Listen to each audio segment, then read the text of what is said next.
Parashá Shemini, que es la parashá que tenemos para el día de hoy, que se encuentra en Vaikra, Levítico, capítulo 9, versículo 1, hasta el capítulo 11, versículo 47. ¿Listo? Entonces vamos a rogar al Eterno para que nos bendiga con su palabra. Eterno, lo nuestro. Te doy gracias, Señor, por la vida de todos mis hermanos, Señor amado, que están acá, las personas que verán esta grabación. Que tú nos ayudes, nos bendigas, nos hables, Eterno, que tengas misericordia de nosotros y que la palabra que hoy recibamos sea palabra tuya, Padre Santo. Bendito seas. Gracias, Eterno, porque tú eres el que nos da la Torá. Bendito eres tú, Eterno, lo nuestro, que nos das y nos regalas la Torá de verdad. Amén, ve amén. Parashá Shemini. ¿Qué significa Shemini? Octavo. Muy bien. Entonces, hoy tenemos una parashá muy especial, donde vamos a descubrir varias cosas. Primero, un pequeño resumen. Aquí se nos va a hablar en esta parashá sobre la consagración de Aarón y sus hijos y qué sucedió en el día octavo. Nos va a hablar también esta parashá acerca de la tragedia que sucedió con Nadab y Abiú, los hijos mayores de Aarón. Algo que hasta hoy no se sabe por qué murieron. No lo sabemos.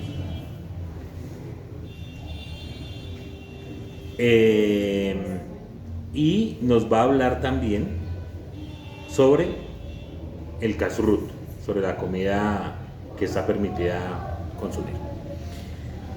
Entonces, a modo de resumen, luego de 7 días de preparación para el inicio del servicio, todo está listo. El tabernáculo está en pie, ¿cierto? Ya se nos dice que se levantó. Los animales para el sacrificio están listos. Llega el día octavo, Shmini. De allí el nombre de esta parashá. Este día es cuando se debe iniciar el sistema sacrificial. Durante los 7 días de preparación, Moshe fue el encargado de hacer los sacrificios, ¿cierto? Porque ya se había levantado el Mishkan. Pero durante esos días, Moshe estuvo allí. Aarón y los hijos están también listos, después de haber recibido la instrucción de parte del Eterno por intermedio de Moshe, y así Aarón realiza su primer servicio a la cabeza del sacerdocio. Sacrifica las ofrendas que le fueron ordenadas delante del Eterno. El Eterno insta a la santidad, a saber lo importante que era para los Kohanim, para los sacerdotes, el servicio al Eterno. Y esto es lo que vamos a estar hablando hoy. El servicio a Hashem. Hashem apartó a los sacerdotes para el servicio y les llamó a la santidad en todo lo que realicen dentro y fuera del Mishkan, dentro y fuera del tabernáculo. Porque como hemos hablado, no podemos ser santos solamente cuando estamos acá. Y cuando salimos, a todos se nos olvida, el cielo no lo permita, a lo que el Eterno nos ha llamado. Entonces el Eterno insta que dentro y fuera tenemos que ser separados para Él, consagrados. Pero sucede una tragedia. Nadab y Abiú cometen un grave error ofreciendo un fuego extraño delante del Eterno. Error que les causaría la muerte. Esto nos enseña que todo lo que hagamos debe ser conforme a la voluntad del Padre Celestial y conforme Él lo ha mandado. No podemos desviarnos según nuestros pensamientos o intereses. Finalmente, la parashá nos va a hablar de algo muy interesante y es sobre los animales que podemos consumir como alimento y cuáles no. Además nos dará reglas para su consumo. Hashem entregó las leyes de los animales permitidos para ser consumidos, es decir, los que son kosher, identificando las especies que son para alimento y las que no. Los animales terrestres que están permitidos deben tener pezuña partida, hendidas y ser rumiantes. Los peces, ¿qué deben tener? Aletas y escamas. ¿Podemos comernos un pulpito para el almuerzo? ¿Por qué? Y un cóctel de mariscos. Ostras tampoco, nada de eso. Muy bien. Bagrecito tampoco. Nada de eso. En absoluto. Finalmente, también nos habla, y aquí es interesante cuando vamos al texto, y es que la Torá no nos dice cuáles aves debemos comer, sino cuáles no se deben comer. Hija, ¿eso es lo que? Sino lo que no, ¿cierto? Dice y da unas características especiales sobre cómo no deben ser las aves que debemos comer. Entonces, nos dice cuáles aves no son permitidas, que son taref, o sea, no se pueden comer, y una lista de insectos permitidos. ¿Qué insectos se pueden comer? Langosta, muy bien. Que son como grillitos. Cuando, Pero no la langosta del mar, ¿no? exactamente, cuando Esa no. correcto, el código real nos dice, y el Tanakh, bueno, el código real nos dice que Yohanan el inmersor, ¿de qué se alimentaba? De langostas y miel. No vayan a pensar que era la langosta de mar, ¿sí? Bien cocidita, sino langostas, los que son especies de saltamontes, ¿cierto? De eso sí se puede comer, ¿sí? Es el único insecto que se puede comer. De resto podemos comer hormigas santanderianas. No se puede. No se puede. Qué poquito. No se puede. ¿Listo? Esta es la ley concerniente a los animales y a las aves y toda criatura viviente que se mueve en las aguas y toda criatura que pulula en la tierra, para distinguir entre lo impuro y lo puro, entre el animal que se puede comer y aquel que no puede comerse. Ese es un tema muy bueno, muy bonito. Ustedes van a encontrar en nuestro canal de YouTube, si quieren buscarlo. Creo que hay dos enseñanzas al respecto. Una que llama "Eres lo que comes".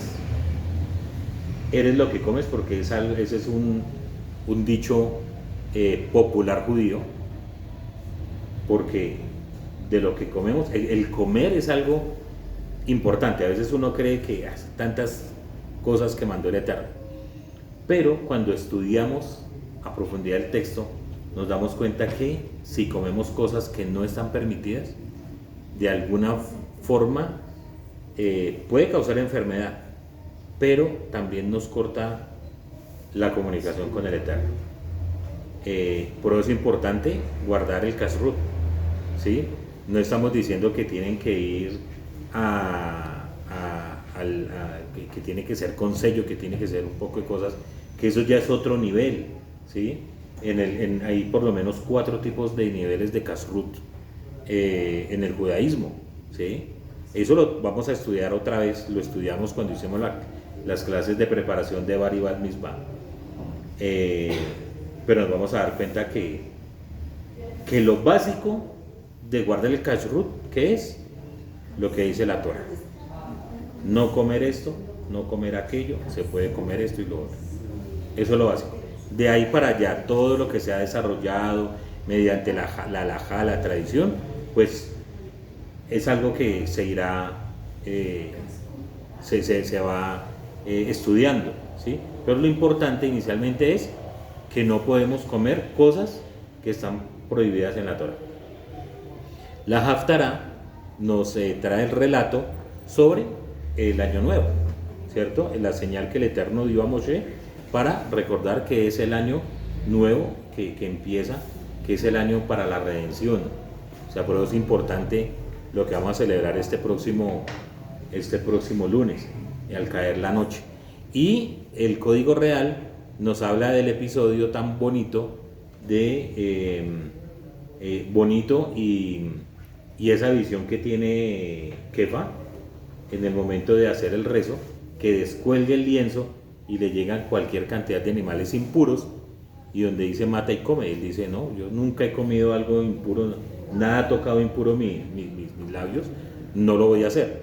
Pero al final de todo el relato se dice cuál era el objetivo de esa visión, ¿cierto? Que era que tenía que ir a compartir las buenas nuevas con el pueblo no judío, el pueblo gentil. Sin embargo, en el cristianismo, ese mismo pasaje se ha tomado para decir, vea, ahí está el Eterno bendiciendo todos los alimentos para que coman, ¿cierto? Bueno, todos los animales para que coman, porque hay que tener un principio, siempre. Alimento es lo que se puede comer. Ese es el principio que tenemos. Entonces, esta parasha tiene muchas riquezas, pero hoy vamos a hablar de dos cosas puntuales ahorita. Uno, algunas cositas sencillas, algunas místicas, algunas no mucho, con respecto al día octavo. Y el segundo punto que vamos a tratar es lo que pasó con Nadab y Abiú, con los hijos de Aarón. Eso nos va a dejar una gran enseñanza con ayuda del Eterno. Shmini significa octavo, y este número en la tradición judía está enmarcado en lo sobrenatural y también en los días de inauguración. ¿Por qué el 8, el día octavo, es sobrenatural? ¿Alguien recuerda qué han dicho los sabios al respecto? Por lo general, el día séptimo dicen que es un día, el séptimo, el número 7, es un día de perfección. Y el octavo es algo más que la perfección, es algo sobrenatural, ¿sí? Y ese día octavo está enmarcado en varias cosas. Vamos a darnos cuenta, por ejemplo, que hubo 8 días después de que se levantó el templo, 8 días para la inauguración como tal. Es decir, que Aarón y sus hijos ofrecieron los sacrificios y que descendiera fuego del cielo como aprobación de ese milagro. Miren lo interesante. El altar, siempre que uno va a encender un fuego, ¿hacia dónde sale el fuego? De abajo hacia arriba. No hemos visto caer fuego del cielo todavía. Siempre se hace de abajo hacia arriba. Pero el Eterno en el día octavo, ¿qué pasó? Fuego de arriba hacia abajo.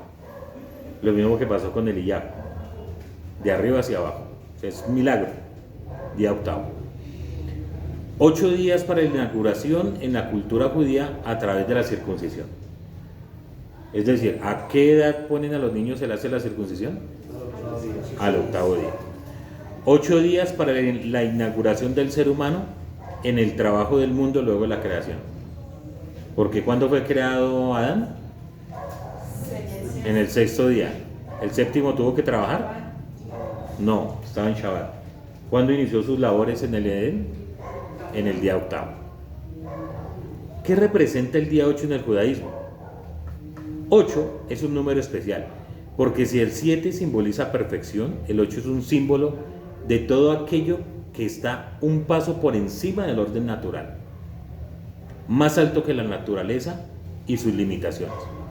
Por ejemplo, nosotros tenemos Shemini Atzeret. ¿Qué es Shemini Atzeret?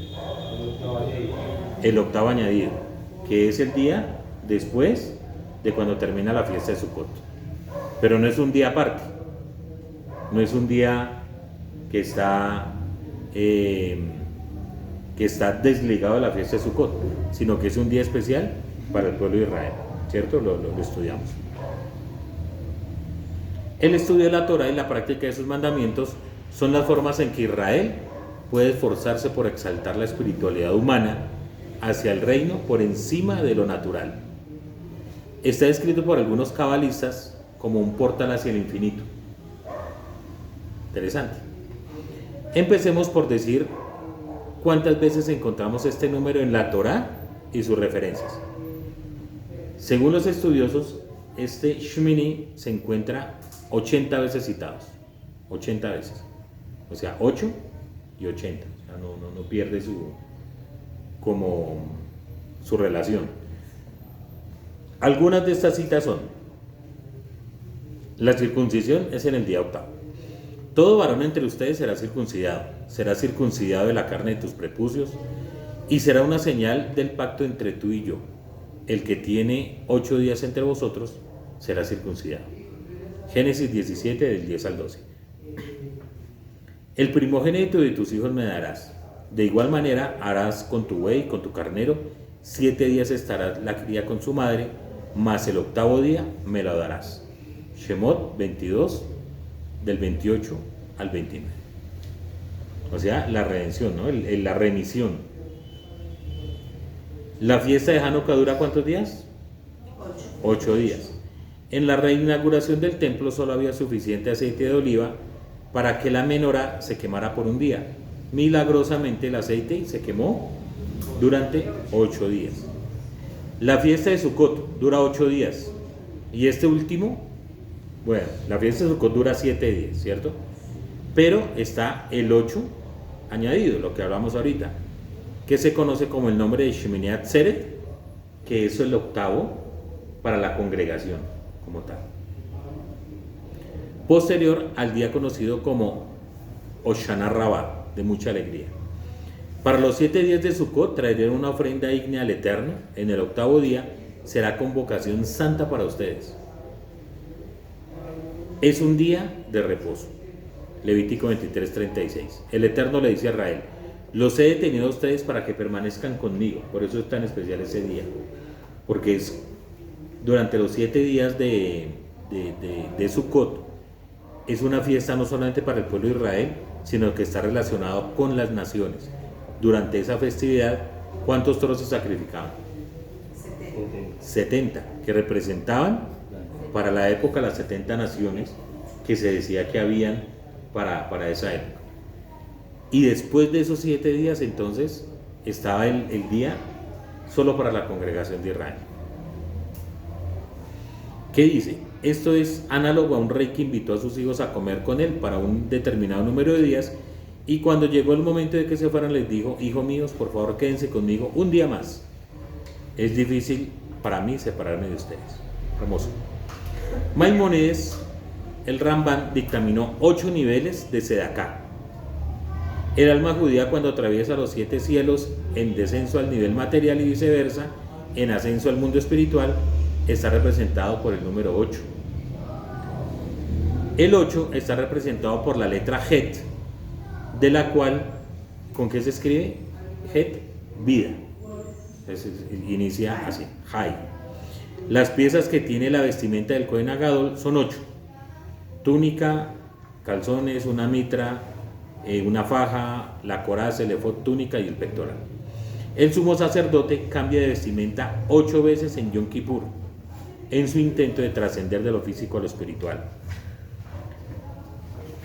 8 son los tzitzit al vestir el talit, ¿cierto? Cuando nos ponemos el talit para el rezo. Esto basado en el pasaje de Devarim 22:12, que dice: te harás borlas sobre los 4 ángulos de la vestimenta con que te cubra. Además, Números 15:38 habla a los hijos de Israel y diles que se hagan borlas en los ángulos de sus vestidos durante todas sus generaciones, y pondrán sobre la borla de cada ángulo un cordón azul celeste. Otros, son 8 las cuerdas, esto es un midrash, son 8 las cuerdas que tendrá el arpa para reproducir las alabanzas en los días del Mashiach, en lugar de 10 cuerdas, dice el midrash Rabbah. Las especies utilizadas para el aceite de la unción y el incienso en el templo son 8 también. Conclusión: hemos hecho una pequeña revisión del número 8 en el judaísmo. La literatura realmente es poca, sin embargo, se logró reunir lo más significativo y relevante con relación al número 8 en el judaísmo.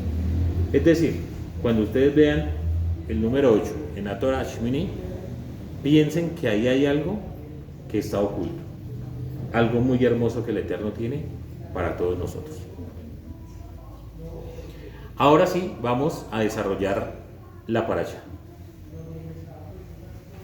Esta parashá se llama fuego, sagrado y profano.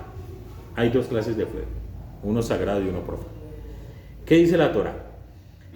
Tomaron los hijos de Aarón, Nadab y Abiú, cada cual su incensario, ¿cierto? Y pusieron en ellos fuego sobre el cual colocaron incienso, y ofrecieron ante Adonai fuego profano, lo que él no les había mandado, lo que él no les había prescrito. Pero salió un fuego de ante Adonai y los consumió, y ellos murieron ante el Eterno.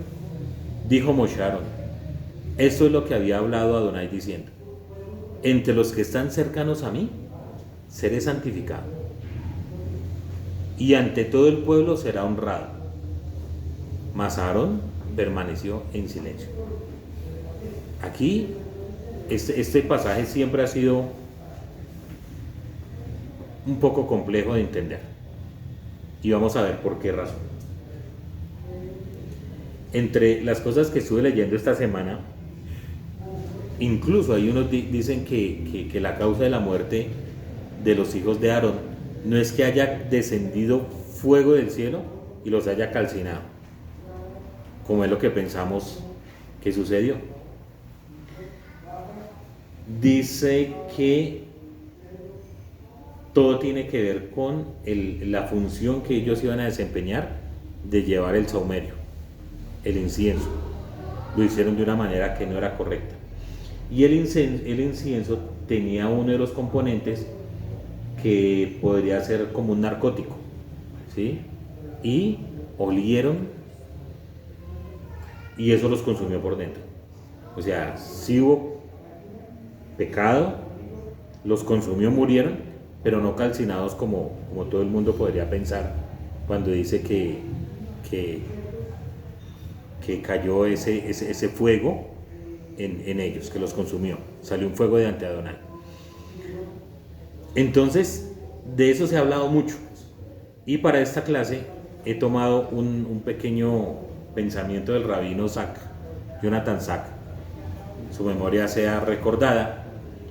Y él escribió un comentario muy interesante sobre esta parasha. Y cito: el shock es inmenso.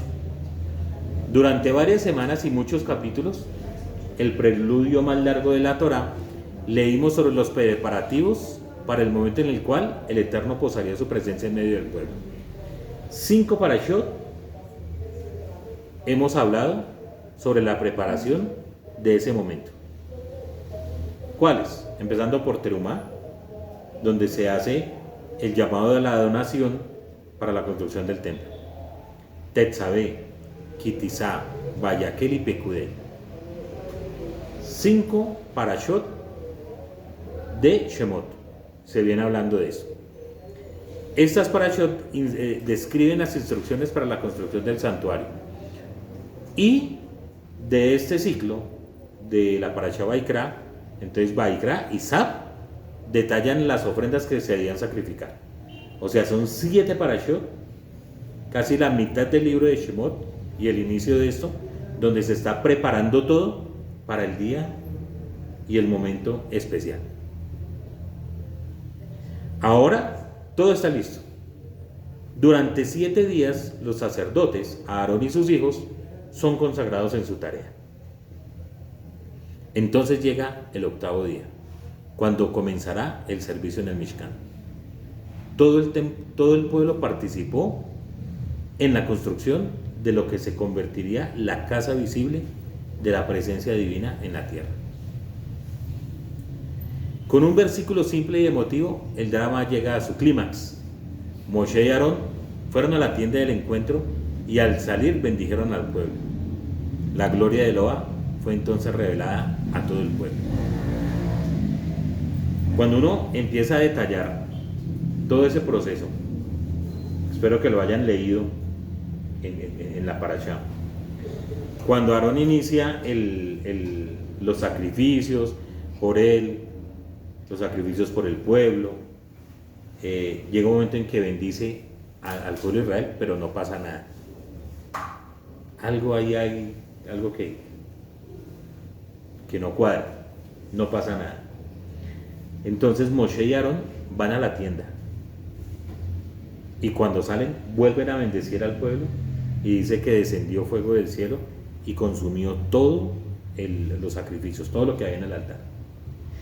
¿Y qué pasó con todo el pueblo? Pues al ver esta maravilla, esto que está sucediendo allí, hay una alegría impresionante, también me imagino que temor, y dice que todos cayeron sobre sus rostros. Esta mañana lo leímos en la Torá. Entonces, cuando pensamos que todo llegó a su fin, tiene lugar una escena aterradora. Los hijos de Aarón, Nadab y Abiú, cada uno tomó su incensario y pusieron fuego en ellos y colocaron saumerio sobre ellos. Y ofrecieron delante de Dios un fuego extraño que él no había ordenado. surgió un fuego delante de Dios que los consumió y murieron delante del Eterno. Moshe dijo a Aarón: sobre esto habló el Eterno al decir: yo seré santificado a través de mis allegados, y en presencia de todo el pueblo seré glorificado. Eso es lo que habló el Eterno. O sea, algo tuvieron que haber hecho mal los chicos, los sacerdotes, porque Moshe les dice: de esto fue lo que yo les había hecho. La celebración, ¿ahora en qué se transformó? En una tragedia. En una tragedia. Los hijos mayores de Aarón murieron. Los sabios y los comentaristas ofrecen muchas explicaciones. Nadab y Abiú murieron porque entraron al Kodesh HaKodashim. Eso sería lo primero, que entraron al lugar santísimo sin autorización. Es posible. No hicieron la ropa requerida. Es posible, porque tenían que tener para el servicio ropa especial que el Eterno había mandado que se hiciera. ¿Sacaron fuego de la cocina y no del altar? Es muy posible que eso haya sucedido. ¿De dónde se encendía el incensario? ¿De dónde se tenía que tomar las brasas? ¿Señora? Del altar del sacrificio. Del que estaba afuera. Del que estaba afuera, correcto. ¿Por qué? Porque era donde se ofrecía. Por la sangre que se derramaba ahí. Por eso cuando ustedes lean en la Torá que dicen que el incienso, hay un pasaje que lo estudiaremos cuando estemos en el otro libro, que es el de Koraj. Y entonces dice Moshe, cuando está la mortandad, le dice Moshe a Aarón: vaya, tome el incensario y haga expiación. Entonces la gente se pregunta: ¿por qué expiación con el incienso? ¿El incienso expía o no? ¿Qué era lo que sucedía? Que para poderlo encender tenían que tomar las brasas del altar, del Mizbeach, y en el Mizbeach es donde está el sacrificio, donde está la sangre. Entonces, tomando las brasas de ahí, sí se puede hacer expiación, pero es un estudio que se va a ver de pronto más adelante. Ese es un secreto muy bonito y muy interesante al respecto. Entonces, es posible que los chicos no hayan tomado de el altar para encender el incensario, y entonces mueren por eso. No consultaron a Moshe y Aarón de lo que iban a hacer. Es otra posible causa. No consultaron mutuamente qué era lo que iban a hacer, y es otra causa por la cual pudieron haber muerto. O sea, así por encima ya hemos visto como 6 posibles causas. De acuerdo con algunas opiniones, fueron culpables de arrogancia, es decir, orgullo por lo que acaba de pasar, y eso también pudo haber sido. Ellos estaban impacientes por asumir los roles de liderazgo y no se cansaron por considerar que eran superiores a tales cosas. Sin embargo, otros ven sus muertes como un castigo tardío por un pecado previo, cuando en el monte Sinaí comieron y bebieron ante la presencia del Eterno. Bueno, como se pueden dar cuenta, hay varias opiniones. Entre lo que habla de arrogancia, algunos sabios dicen que ellos dijeron: pues papá Aarón y Moshe, el tío Moshe, pues Baruch Hashem, son muy grandes, pero nosotros también podemos ofrecer. Y aquí hay un problema gravísimo, es que el incienso, ¿dónde se ofrecía? Antes de entrar al lugar santísimo, ¿no? Antes del lugar. ¿Y quién ofrecía el incienso? Aarón. El sacerdote. Por lo menos Aarón una vez al año tenía la posibilidad de hacerlo, ¿no? En Yom Kippur. Y estos muchachos, esos sacerdotes, no pidieron autorización, o sea, se pasaron la autoridad por encima y fueron y lo hicieron. Esas son algunas de las Porque el incienso no lo hacían siempre en la mañana y en la tarde. Pero el Cohen. ¿El consagrado? Sí. ¿O los sacerdotes? Creo que era el Cohen Agador. Ahora, si había autorización para los Kohanim, es posible que lo hicieran. No sé responderte esa pregunta. Pero hay algo que pasó allí. No creo que haya sido una mezcla extraña del incienso, ¿sí? Sino la forma y la cabana con que hicieron el ofrecimiento. Hay una vez que dicen que llegaron borrachos. Sí. Para allá vamos. Esa es otra opción, ¿sí? Sin embargo, ¿por qué dicen que estaban borrachos? Porque una cita previa mostraba algo. No, posterior. Posterior. ¿Sí? Entonces dicen, vea, es que posterior a lo que es la tragedia, dice, Moshe dice, no vayan a entrar al santuario borrachos. Pero entonces sería injusto. El cielo no lo permita. Que el Eterno los haya matado por eso. Porque si no sabían, Hashem no lo va a hacer. Entonces, para mí, la cita está después. La cita está después de eso. Ay, es como decir lógico, ¿no? Puede ser, ¿sí? Por eso, pero para mí más porque eso es una especulación, que hayan entrado borrachos o no. Eso es lo que todo el mundo dice, es que entraron borrachos. Sin embargo, es un mandamiento que está posterior a la tragedia.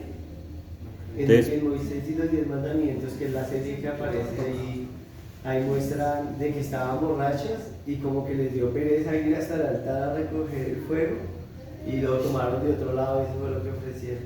Puede ser. Para mí hay un poco más con respecto a la arrogancia con que fueron a servir al Eterno. Yo creo que no fue por eso que fueron borrachos, porque a ellos los entrenaban y sabían lo delicado que era, o sea, ellos sabían que ese servicio era muy santísimo. No creo que hayan entrado borrachos, o sea, ya sabían. Por eso es que, miren, hay algo que, de las primeras cosas que uno puede aprender de eso, es que, por eso quise hacer como recalcar lo que estaba sucediendo en el momento. O sea, llegan los sacrificios y desciende fuego del cielo. O sea, la alegría y el éxtasis en que estaba el pueblo, pues era muy grande, muy tremendo. Los sabios posterior van a recomendar que cuando uno está en un momento de alegría, demasiada alegría, hay que controlarse. Porque en medio de una alegría que sobrepasa, puede uno pecar. Y eso hay que tener cuidado, aún en las celebraciones que nosotros tenemos acá, ¿sí? No quiere decir que se llegó la danza y todos ahí, ¿no? Como que no. No, hay que danzar, hay que alegrarnos, como lo hemos hecho, ¿cierto? Pero si en medio de la danza y todo arrancamos a poguear, por más felices que estemos, no tiene razón de ser. Eso es fuego extraño, por ejemplo. Eso es fuego extraño. Porque empezamos a traer costumbres que no son santas para el Eterno. ¿Y por qué lo digo? Porque estábamos muy felices. Pues no. Es muy posible, yo personalmente, de todo lo que he estudiado del pecado de Nadab y Abiú, a mí me parece que ahí es un problema de arrogancia, que ellos se sintieron que ya habían tomado el liderazgo, eran los hijos mayores de Aarón. Es decir, que si le llegaba a pasar algo a Aarón, ¿quién iba a ser el Cohen Agadol? Nada. ¿Ya? Era algo muy importante. Y ellos quisieron, en medio de su arrogancia, servir al Eterno, no como Hashem lo había dicho, sino como a ellos les pareció que debía ser. Ese es lo que yo opino, pues, que creo que puede haber pasado. Sí, ayer digamos, estábamos con los niños y con la Carla y todo, y hablábamos de eso, que digamos un ejemplo, ese fuego extraño como hoy en día, que Pesach dice que es el 14 de Aviv en la escritura. Un fuego extraño, digamos, que lo celebren en una fecha que nada que ver, porque no es como Hashem lo demandó en la Torah, sino como el humano lo acomodó.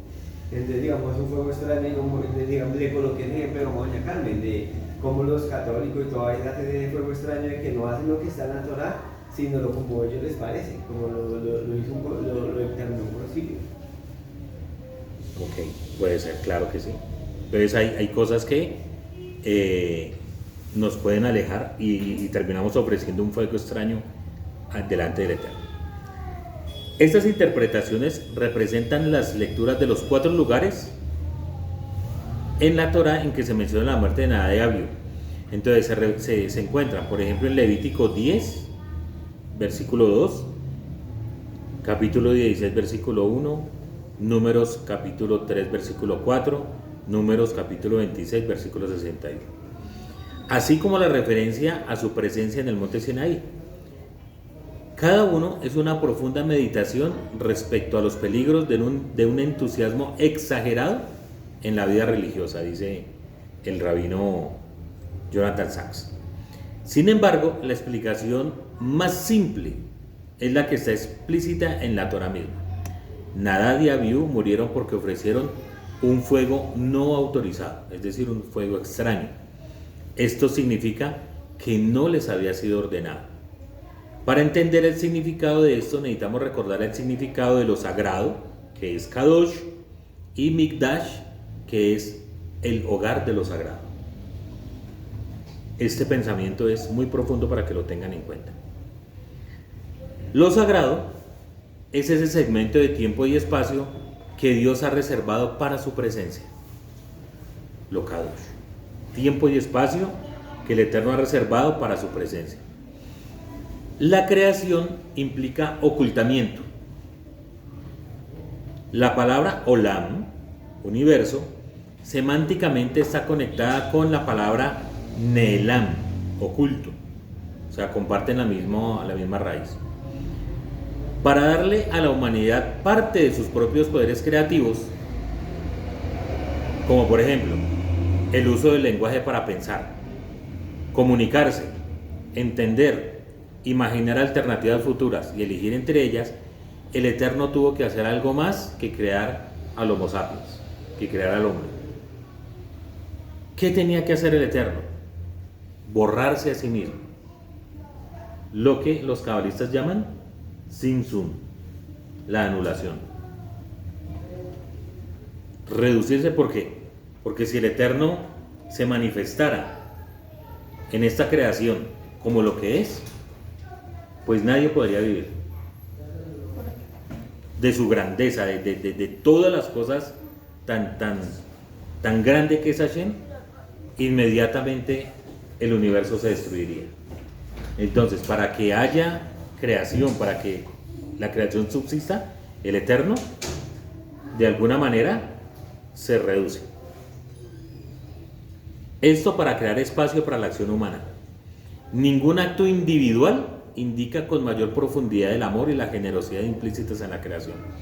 El Eterno, tal como lo encontramos en la Torá, es como un padre que sabe que debe contenerse, dejar pasar, abstenerse de intervenir para que sus hijos puedan llegar a ser responsables y maduros. La mayoría de nosotros tenemos hijos, ¿cierto? De los que estamos acá. Y nosotros a nuestros hijos no podemos, creo que estamos todos de acuerdo, decirles todo durante toda la vida qué tienen que hacer y cómo hacerlo.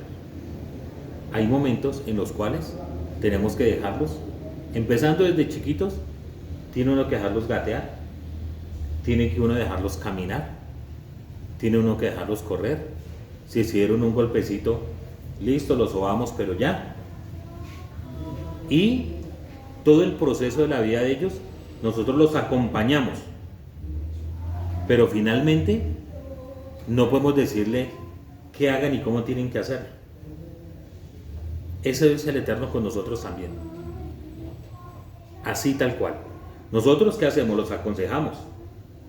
Nosotros les decimos, les enseñamos Torah, les decimos esto fue lo que mandó el Eterno, esto lo puedes hacer, esto no lo puedes hacer, ¿sí?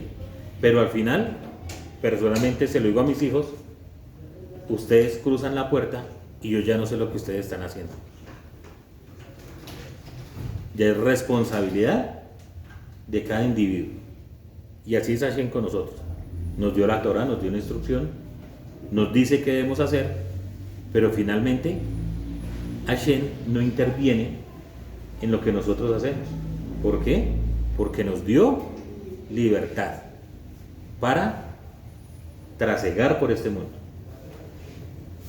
Siempre, miren que el paralelismo es tremendo. Lo que hace el Eterno con nosotros, como nosotros somos con nuestros hijos, con nuestros semejantes. Pero hay un límite. Borrarse por completo sería equivalente a abandonar el mundo, desertar a sus propios hijos. Eso el Eterno no lo haría, como nosotros tampoco. Un papá que no quiera a su hijo, pues le deja que haga lo que quiera y es como si fuera un cero a la izquierda. Y el Eterno no lo hace tampoco. No se borra del total. O sea, ese tzimtzum, ese recogimiento, ese esconderse, es solamente una parte. ¿Cómo deja entonces el Eterno un rastro de su presencia en la tierra? La respuesta bíblica no es filosófica. Una respuesta filosófica, pensando en términos de la filosofía occidental, comenzando en la antigüedad, por ejemplo con Platón, y en la modernidad con Descartes, sería una que se aplicara universalmente, es decir, en toda época y en todo lugar, como si todo fuera exactamente lo mismo. Pero no hay respuestas que se apliquen a todo momento y a todo lugar, porque todo cambia. Todo tiene que interpretarse y mirarse a la luz de lo que está pasando actualmente, ¿sí? Yo no puedo aplicar la Torá del Eterno, algunas cosas por lo menos, en esta época, como si estuviéramos hace 4.000 años o 3.000 años antes. Es ilógico. Por eso la filosofía no puede y nunca llegará a entender la aparente contradicción entre la creación divina y el libre albedrío humano, o entre la presencia divina y el mundo empírico en el cual reflexionamos, elegimos y actuamos. El pensamiento judío es contrafilosófico. Él insiste en que las verdades están impregnadas en momentos y lugares particulares. Hay momentos sagrados. Hay momentos sagrados que el Eterno nos dio. Por ejemplo, el séptimo día, el Shabbat. El séptimo mes, que es el mes donde viene el juicio, todo.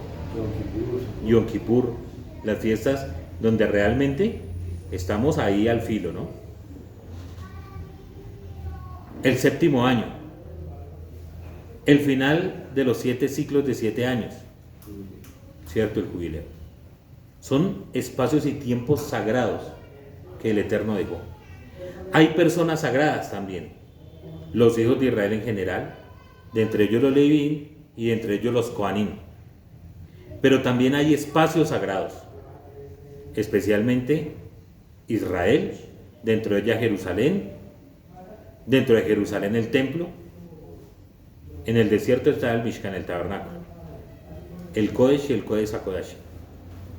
Y aparte de eso, el Eterno nos ha permitido para esta época tener sitios,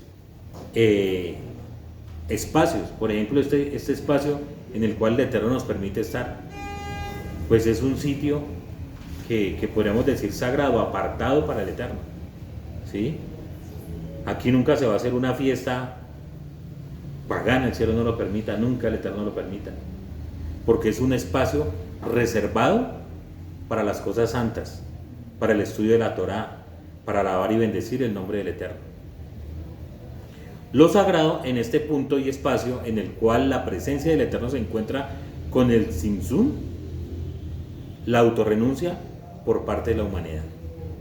Así como el Eterno hace espacio para el hombre con un acto de autolimitación, también el hombre hace un lugar para el Eterno con un acto de autolimitación. Lo sagrado es donde el Eterno se experimenta como una presencia absoluta, no accidental sino esencialmente. Esto solo puede tener lugar a través de la renuncia total de la voluntad y de la iniciativa humana. Esto es así, no porque el Eterno no valore la voluntad y la iniciativa humana. El Eterno valora que tengamos iniciativa, sino por el contrario, el Eterno le da fuerza a la humanidad para usarlos y convertirse en sus socios en la obra de la creación. De eso hemos hablado bastante. Nosotros hacemos parte de esa sociedad. El Eterno nos hizo socios para la creación, para la redención. Pero no podemos pasarnos por delante y por encima del Eterno en esos propósitos. Si el Eterno se autolimita, nosotros también tenemos que ponerle unos límites a nuestra propia vida. Nosotros no podemos pensar que somos más que el Eterno, el cielo no lo permita, y que podemos hacer lo que quiera porque es que a mí me parece que es así y punto. Porque a veces con esa es que terminamos, ¿no? Y punto. Y es que yo soy así y punto.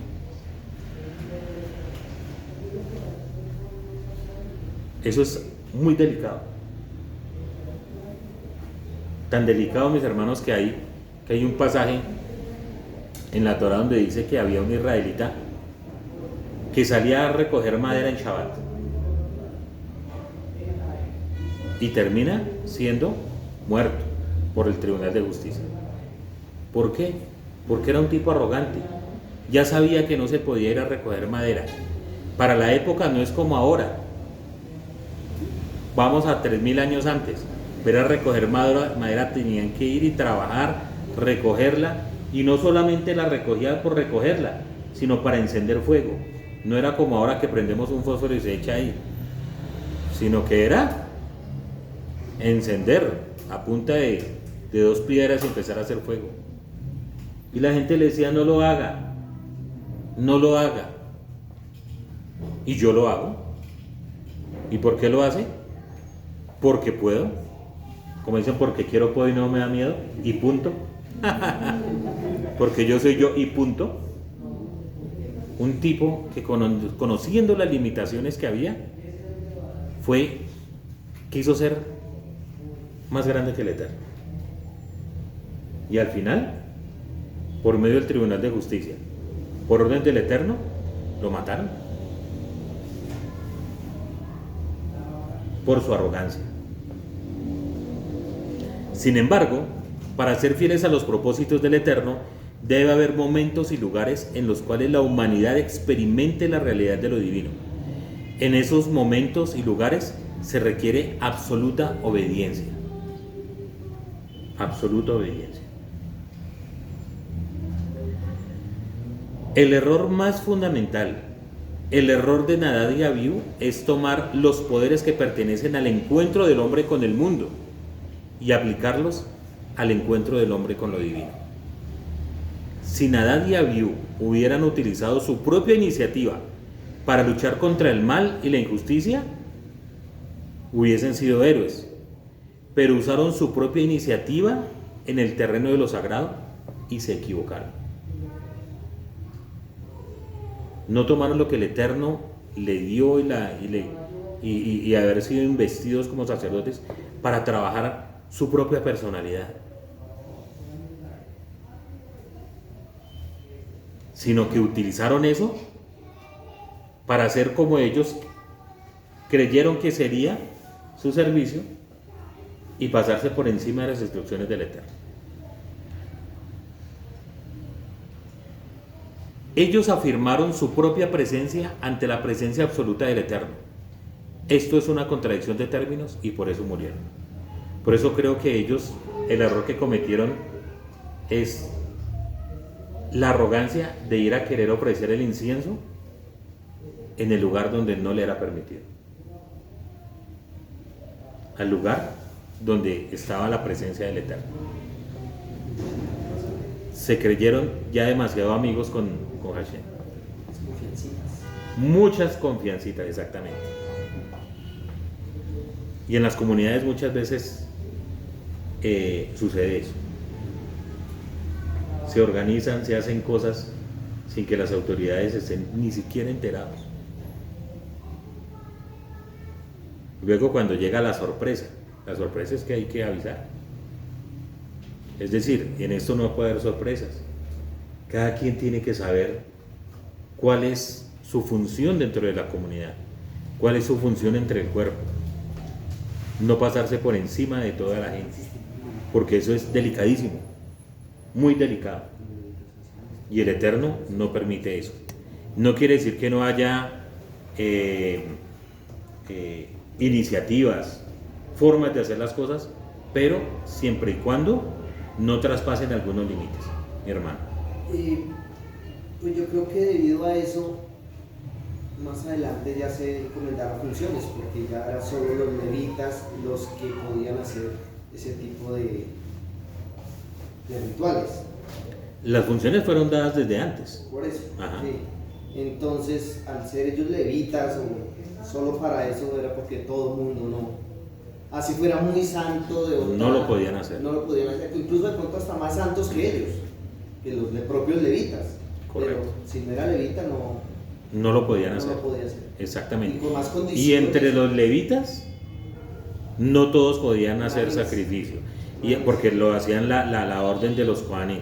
Y entre los Kohanim, no todos podían ofrecerle incienso, sino solamente el Kohen. Eso era lo sagrado, lo sagrado, lo sagrado. Exactamente. O sea, cada quien tiene una función. Es como un presidente. Un presidente tiene sus funciones y no puede. Depende, ¿no? Sí, depende, ¿no? Por eso le digo.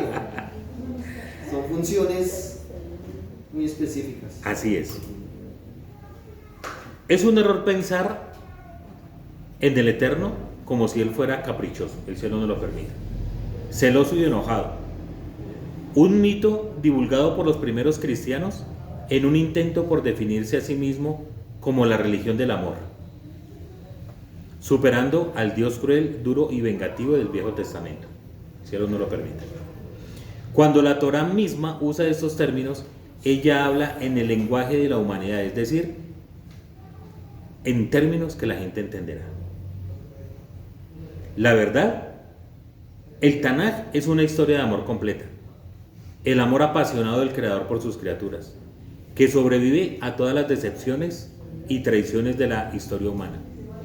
El Eterno necesita que lo encontremos, no porque Él precise de la humanidad, hemos hablado de eso, no que el Eterno necesite los sacrificios para comer o beber. El Eterno nos ha dado un espacio para que lo busquemos, no porque Él nos necesite, sino porque nosotros lo necesitamos. Nosotros somos los que necesitamos del Eterno. Si la civilización debe ser guiada por el amor, la justicia y el respeto por la integridad de la creación como tal, debe haber momentos en los que dejemos atrás el yo y encontremos la plenitud del ser en toda su gloria. Para nosotros servir al Eterno, para nosotros encontrarnos con Hashem, para todo lo que hagamos, tenemos que anularnos el bitul a nosotros mismos, o si no, no vamos a encontrar eso que el Eterno quiere darnos. Esta es la función de lo sagrado, el punto en el cual yo soy se queda callado ante la abrumadora presencia del Ay. Esto es lo que olvidaron Nadab y Abiú, que para entrar a un espacio sagrado y a un momento sagrado es necesario tener humildad ontológica, renunciar por completo a la iniciativa y al deseo humano. No es que yo voy a servir al Eterno y entonces como yo me las sé todas, entonces ni siquiera levantamos una tefilá al Eterno para que se compadezca y lo que vamos a hacer salga bien. No. Cualquier cosa que vayamos a hacer, tenemos que darnos por entendido que Hashem está por encima de eso y que debemos tener humildad y renunciar absolutamente al ego, a mi ego. Es que yo soy, es que yo, el yo-yo. ¿Sí? Porque así como sube el yo-yo, también baja. Hay que siempre, tal cual. No al Eterno y a estar con las bestias. A estar con las bestias, tal cual. La importancia de esto no puede sobreestimarse. Cuando confundimos la voluntad del Eterno con nuestra propia voluntad, convertimos lo sagrado, que es la fuente de vida, en algo profano y en la fuente de la muerte. Es que Dios me habló y entonces hago lo que quiera. No sé qué día hablaba con mi rabino y decía, hay gente que dice, no es que rabino, es que Dios me habló, Dios me dijo y que le dijera. Ya profetas. Entonces cuando el rabino detecta algo así como de ese orgullo y cosa, dice, ¿qué visión tuviste, hermano? Porque el Eterno hablaba a los profetas por medio de visiones. Y para llegar a ese punto hay que ser absolutamente apartado para el Eterno. Entonces, cuando confundimos la voluntad del Eterno con lo propio que yo quiero, ahí hay fuego extraño. Muchas veces buscamos al Eterno y buscamos en Él respuestas, no la que el Eterno quiera, sino la que yo creo, la que yo quiero. Yo he contado varias veces del muchacho que está buscando novia, ¿no? Y Eterno, dame la mujer que tú quieras, consagrada, hermosa, que ore, que estudie Torah, preferiblemente la mona que está en la esquina. ¿Sí? La voluntad del Eterno, pero mejor la mía. ¿Sí? No hay que confundir las cosas. No hay que confundir. El Eterno nos da la iniciativa. Hashem quiere que nosotros le pidamos conforme a su voluntad. ¿Dónde vamos a encontrar la voluntad del Eterno? Por medio de la Torah. Es por medio de ahí donde la vamos a encontrar. Entendiendo la Torah de una manera adecuada. Buscando el consejo. ¿Sí? Esas cosas son importantes. Para que esa voluntad, esa propia voluntad no se convierta en algo profano, en la fuente de la muerte. El ejemplo clásico de esto es la Guerra Santa, ¿no? Investir al imperialismo, el deseo de gobernar sobre otros pueblos, con el manto de la santidad, como si la conquista y la conversión forzada fueran la voluntad del Eterno. La historia de Nadab y Abiú nos recuerda una vez más la advertencia pronunciada por primera vez en los días de Caín y Abel.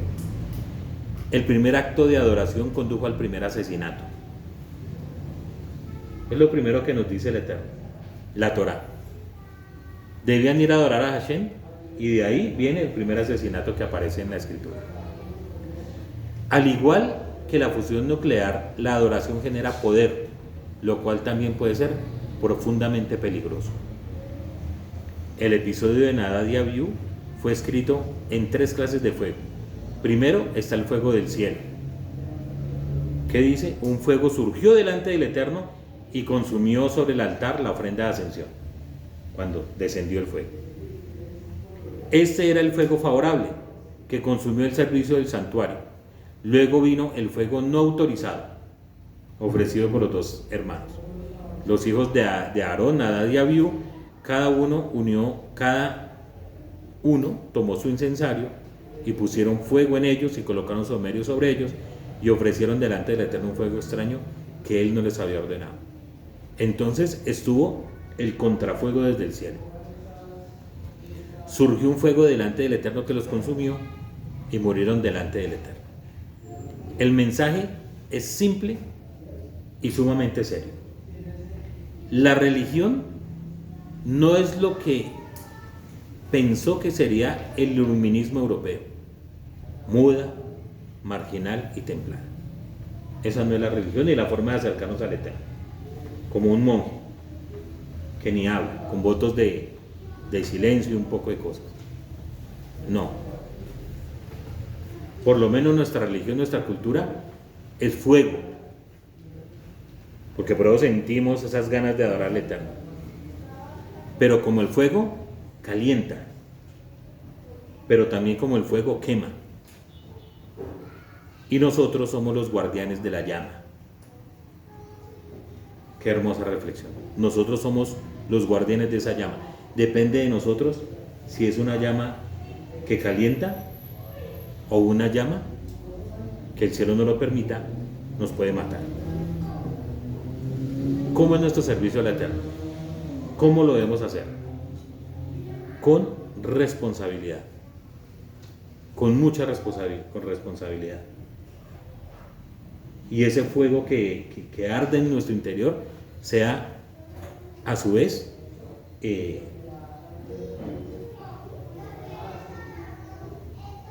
debemos llevarlo con humildad, siempre delante del Eterno y delante de los hombres, porque suele suceder que cuando hay arrogancia pueden suceder las cosas que pasaron en esta parasha. Hasta ahí esta enseñanza. Que el Eterno les bendiga y tengan un hermoso Shabbat Shalom.